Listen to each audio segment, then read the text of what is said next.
Orang boleh pandai setinggi langit, tapi selama ia tidak menulis, ia akan hilang di dalam masyarakat dan dari sejarah. Menulis adalah bekerja untuk keabadian. Begitulah kata Pramudia Anantatur. Pramudia Anantatur lahir pada tanggal 6 Februari 1925. Pramudia merupakan salah satu pengarang yang produktif dalam sejarah sastra Indonesia. Ia dilahirkan sebagai anak sulung dalam keluarganya. Ayahnya adalah seorang guru, sedangkan ibunya seorang penjual nasi. Dalam hidupnya, Pramudia telah menulis banyak kolom dan artikel pendek yang mengkritik pemerintahan Indonesia saat itu. Oleh karena itu, banyak dari tulisannya yang bertemakan tentang interaksi antar budaya, antar Belanda, Kerajaan Jawa, dan Tionghoa. Pramudia juga dikenal sebagai penulis semi-autobiografi, di mana ia menceritakan pengalamannya sendiri. Seperti halnya ia menulis buku Perawan Remaja dalam Cengkraman Militer, dokumentasi yang ditulis dalam gaya menyedihkan para wanita Jawa yang dipaksa menjadi wanita penghibur selama masa pendudukan Jepang. Semuanya dibawa ke Pulau Buru di mana mereka mengalami kekerasan seksual. Pada masa kemerdekaan Indonesia, ia mengikuti kelompok militer di Jawa dan kerap ditempatkan di Jakarta pada akhir Perang Kemerdekaan.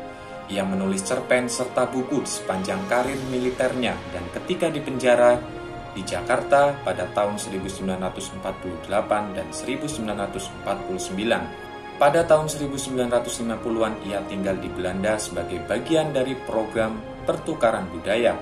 Dan ketika ia kembali ke Indonesia, ia bergabung menjadi anggota Lekra, salah satu organisasi sayap kiri di Indonesia.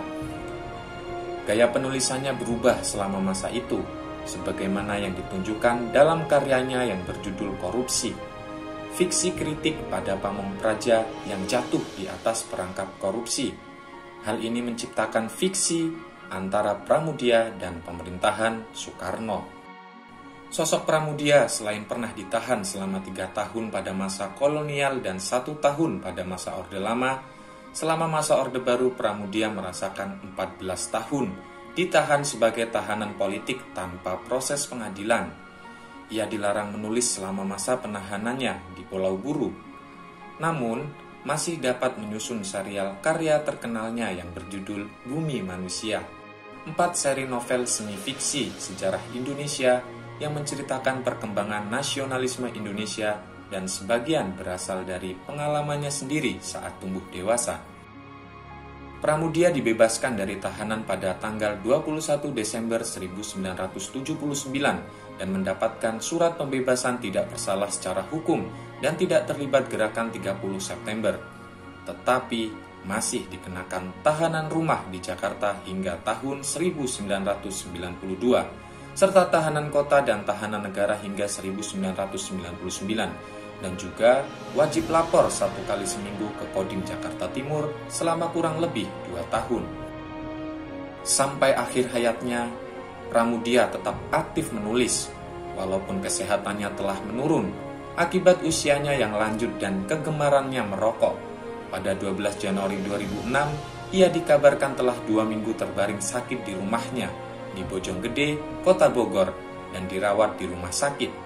Menurut laporan, Pramudia menderita diabetes, sesak napas dan jantungnya melemah.